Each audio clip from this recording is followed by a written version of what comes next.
Andrew Siegel, urologist who practices in the New York metropolitan area, continuing my educational series of urology consults, this one on premature ejaculation, also known as rapid ejaculation. What do we do about the problem? There are various different tactics. One is called de-erotization. It's basically diversionary, and it doesn't work very well. These are things like thinking of baseball scores, doing multiplication tables, thinking of work. Unfortunately, they don't work well. They diminish the pleasure of the sexual activity and the intimacy.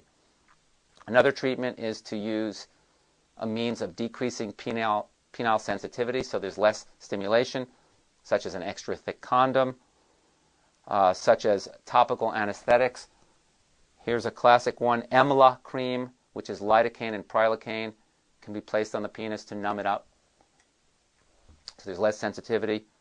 Also increasing the frequency of ejaculation. This will tend to happen under the circumstance of infrequent sexual activity. Another treatment is enhanced awareness, essentially for one to become more familiar with the feelings and sensations surrounding the time leading up to ejaculation. And by achieving such familiarity, one can learn to accurately predict when ejaculation will occur and how to gain control before the point of no return occurs. And essentially, prior to the point of no return, different techniques can be used to facilitate delaying ejaculation. One is the standard Masters and Johnson squeeze technique, and the other is the change of pace technique. The Masters and Johnson's technique is essentially, as ejaculation approaches, to withdraw, squeeze the head of the penis until the response passes, and then resume sexual intercourse. For this, you need a very cooperative partner, obviously. The change of pace is basically recognition of the imminent ejaculation, slow the tempo before the point of no return, vary the angle and depth of penetration until the feeling dissipates.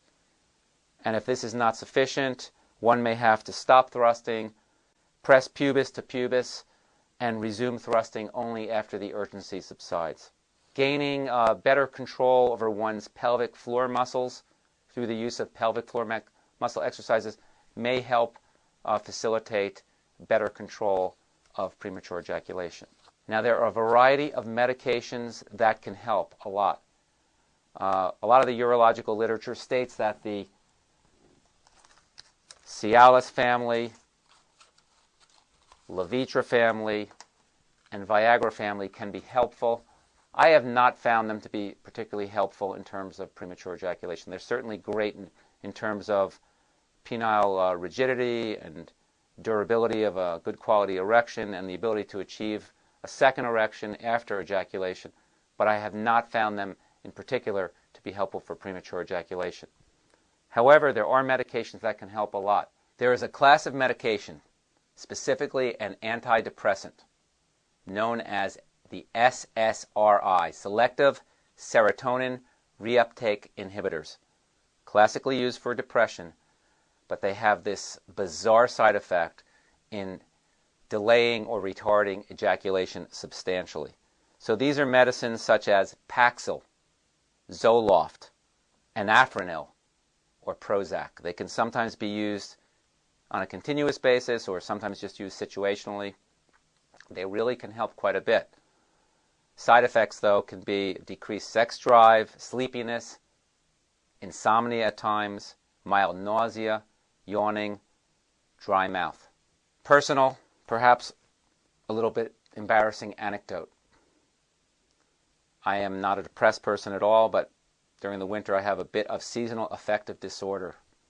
And I decided one day to try one antidepressant pill. So I took a very small dose of Zoloft.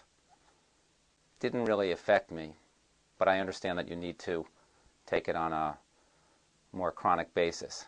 But in any case, as far as sexual function, all I can say is that that evening, about 45 minutes into the act, my wife was begging for me to get off her, screaming, "Uncle, take my sister, do anything." That was the kind of profound effect that this had on the ability to ejaculate. So these are very real possibilities in terms of improving ejaculation. There is a medication in the pipeline that is not yet approved by the FDA that is a short-acting SSRI called Prilogy, also known as Depoxetine. And it's been available for years in Scandinavia and Northern Europe, works well. I believe it's available in 9 countries, but just not yet in the United States. Also, in the future, there is going to be a metered-dose aerosol spray of the lidocaine-prilocaine cream. In the initial study, it improved the ejaculatory latency from 36 seconds to 2.6 minutes. Finally, sexual counseling. I mean, as this can be psychological in issue, there are times that it might be beneficial to seek the aid of a therapist who can help manage the problem with psychological counseling. For more information, you can go to our website, www.bergenurological.com, where you can download a lot of very interesting and informative information. Thank you.